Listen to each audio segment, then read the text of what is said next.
In today's video, I'm going to create a page that shows all the blog posts organized by category. This way you can get a nice overview of all the blog posts that you have on your website, and this is also useful for visitors. And to do this, go to the pages in the left menu, and then I click on Add New, and I enter the title All Posts. After that, I click on Edit with Elementor. Now I click on the icon to add a new template, and I go to the My Templates tab, and there I choose the template for the home page and I edit. I then delete all the sections except the latest post section, and I also remove the button from the latest post section. Then I change the title to something that is similar to one of the post categories. So in this example I use men's watches, and I select the text and I go to the Style tab and then change the color to black. Now I select the section and I want to change the background to white, so I go to the Style tab and there I change the color to white. And after that I select the gray text and I change this to category, and the border around the post is not visible because it is also white, so I will make it black.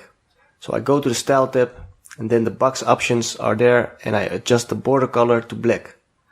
Now I go to the content options at the bottom of the Style tab and I make the color of the title black. And I also change the color of the excerpt to black. So now we have the design ready, and I want to show you how you can set this widget up so that only posts of a certain category are displayed, which in this case is men's watches. And for this I go to the Content tab and then to the Query options. This is now set so that all the latest blog posts are listed in the overview. You can see this because no settings have been done at the Include option. Now this would be fine if you want to display all the posts from all the categories in the overview, but if you only want to show the post from the men's watches category, then we have to adjust this. And you can do this by choosing the term option in the Include By field, and if you now only type a space in the search bar, you will see an overview of the different categories and tags of your blog post.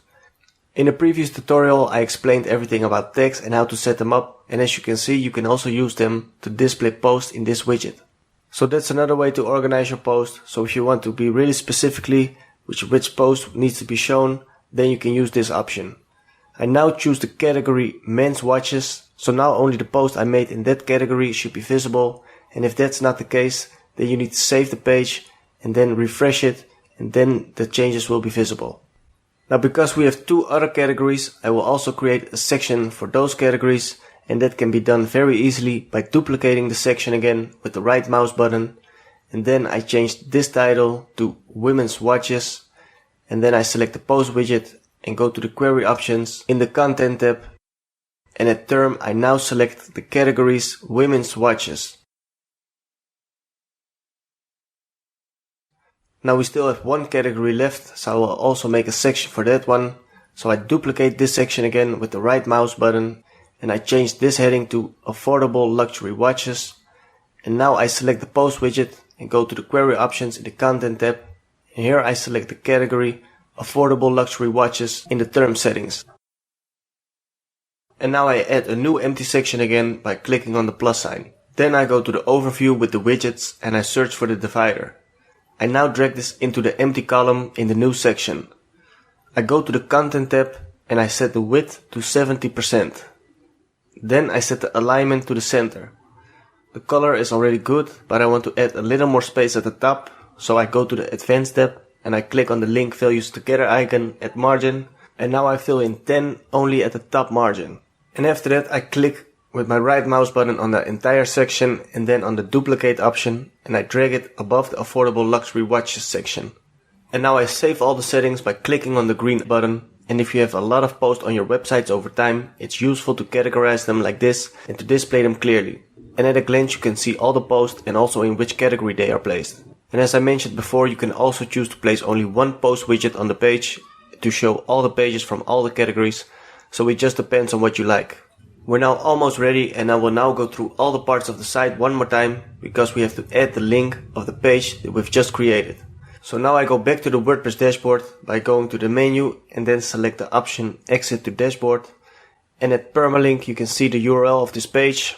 So I copy this, and then we can copy this into the buttons for the other pages. Now I also need to set a featured image for this page, so I go to the featured image options and I click on it to select an image. In this case, I want to upload a new image, so I go to the Upload tab and drag the image into the screen. After that, I click on Set Featured Image.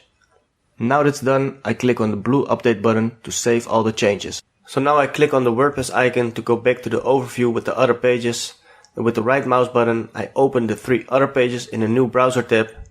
And first we go to the About Us page, and here we don't have to adjust anything. You just have to make sure with your own website that you have set a link to the contact page for the button link.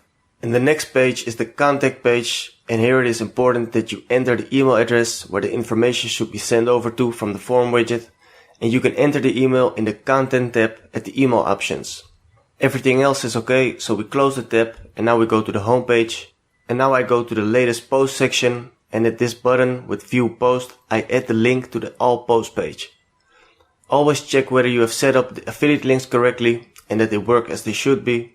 And I can do that now because I don't have affiliate links for this site, but that's also something to pay attention to for your own website. And now I go to the About Us section and I check if the button link is set correctly to the About Us page, and if that's not the case, you can edit.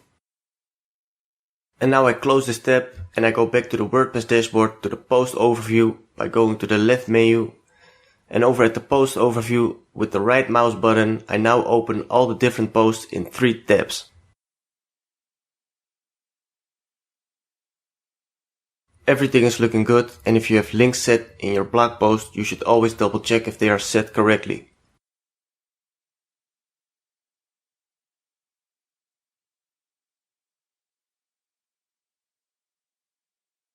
Now I leave one blog post tab open and I close the other browser tabs, and only on the archive page section there's still a button where we have to add a link to. And as I mentioned before, there are 2 ways to go to the general templates for your website, and one is by going back to the WordPress dashboard and then to the templates overview. And if you already have the Elementor editor open, then the fastest way is to go to the options in the top menu and then select the theme builder. Now go to the archive in the left menu and click edit at the template. Go to the button and enter the link to the all post page that we have just created. Now I save all the changes by clicking on the green update button. So now we're basically done with setting up and designing the website, and the only thing I want to do now to pimp it up a little bit is to add some cool motion effects. And in the next tutorial I will show you exactly how you can do that. So that was everything for this video. It takes a lot of time and hard work to make these videos for y'all, so I would definitely appreciate it if you would hit that like button and also subscribe to the channel and hit that notification bell if you want to stay up to date on the latest uploads. Thanks for watching, and I'll see you in the next one.